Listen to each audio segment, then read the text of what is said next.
Kerbin, a small helpless world in a large infinite universe.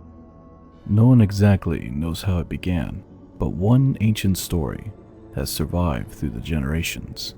Found in almost every holy text and every ancient scroll from around the world, it was a story about when the stars fell and the sky burned, and the world opened up to swallow every living thing. It was the day the heavens fell.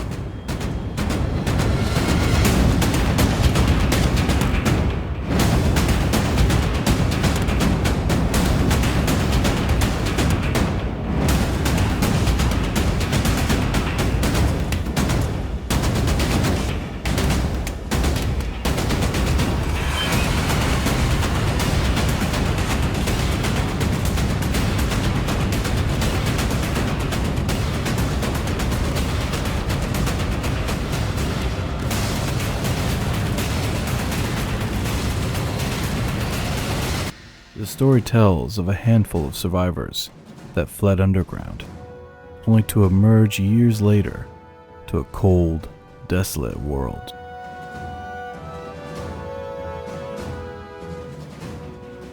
The survivors had to adapt to their new world.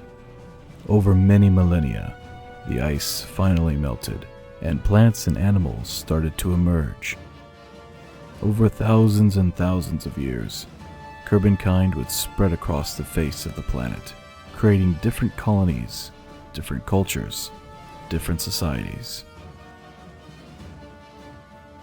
Powerful kingdoms and empires would rise. Knowledge and technology would increase, sometimes for peace, but most of the time for war. By the time the Industrial Age began, Kerbinkind was looking at a global problem. The well-established countries of the world were starting to feel the pinch of Kerbin's dwindling resources. It was only a matter of time before the gears of war started to grind. Millions of lives were lost. New enemies and friends were gained. But this vicious cycle couldn't last forever. That's when Kerbinkind started to reach for the stars. Kerbinkind was no stranger to gunpowder and explosives, but to use it as a form of transportation was a completely new concept. While the nations of Kerbin were still licking their wounds from a world war that had happened not too long ago, the United Republic of Agara would create the Kerbal Space Program Agency. This was an attempt to find out how to travel to other worlds to claim new territory.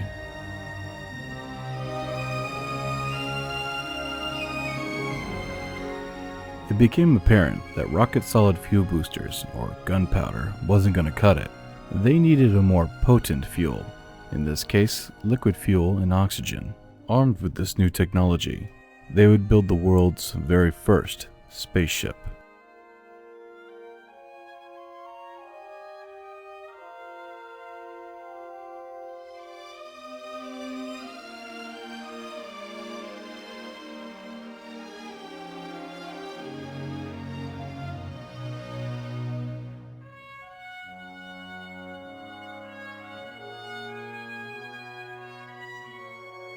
Kerbinkind had not yet perfected the gravity turn. However, in spite of this, the X-2 on its maiden voyage made it into orbit. Piloted by Jebediah Kerman, the X-2 would make him the first Kerbal in space. However, the X-2 wasn't without its flaws. Being experimental, there was something horribly wrong with it. Unbeknownst to Kerbal scientists and engineers, the parachute deployment systems had been set incorrectly. This fatal mistake would cause Jebediah to lose his life only minutes after re-entry. It was a grave reminder that space travel was not going to be easy. Jebediah Kerman would be hailed as a national hero. His sacrifice would not go in vain. Jebediah Kerman would be known as the forefather to all future space missions, passing on the torch to all of the brave Kerbals that would take on the challenges of space for all of Kerbinkind. With the lessons learned from the X-2, The X3 was now more fuel efficient, and above all, safer.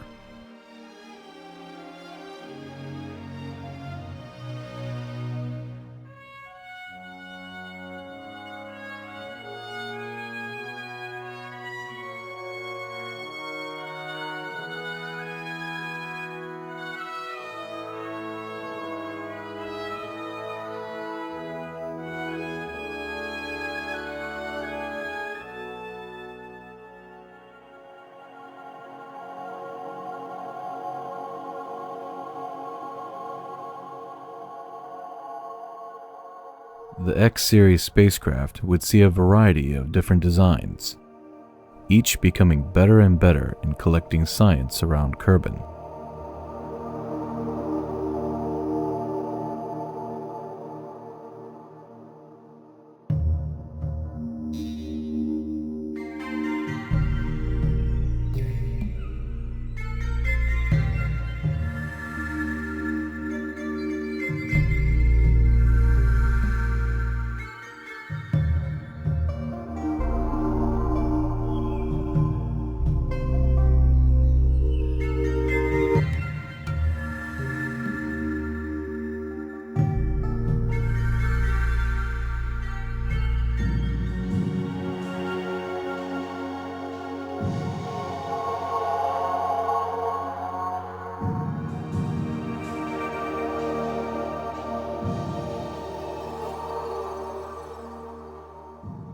With the X-series coming to a close, the X6 would be one of the final designs.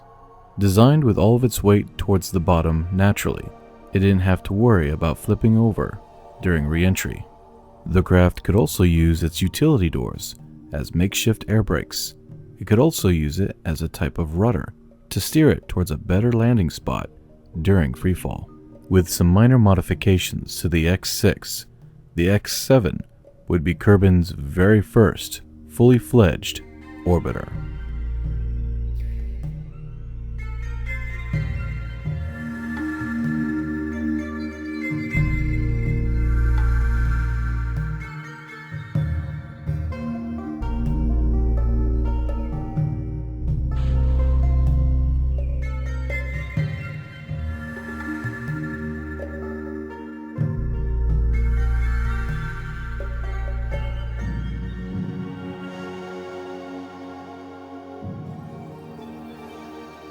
The X7 orbiter was now the craft of choice when exploring Kerbin.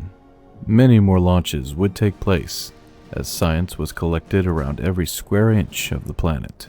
However, the government of the United Republic of Agara would start to lose faith in the Kerbal Space Program Agency. There wasn't any real militaristic value in building an expensive rocket only to send one Kerbal up into space. And arming the spacecraft would be a waste of time. There was nothing to shoot up there. Bombs would simply disintegrate in Kerbin's atmosphere before ever hitting the target. And if they could get through the atmosphere, hitting a target from that far away without advanced computing systems was close to impossible. The URA government would rather spend its money in rebuilding its warships and strengthening its army. The KSPA, or KESPA for short, would start to see a severe reduction in contracts by the military. In fear that KESPA's doors would be closed forever, an attempt to gather support from outside of the government was made. Surprisingly, KESPA found a lot of support from the private sector. There were actually many powerful corporations and companies that were interested in spaceflight, especially the airline companies.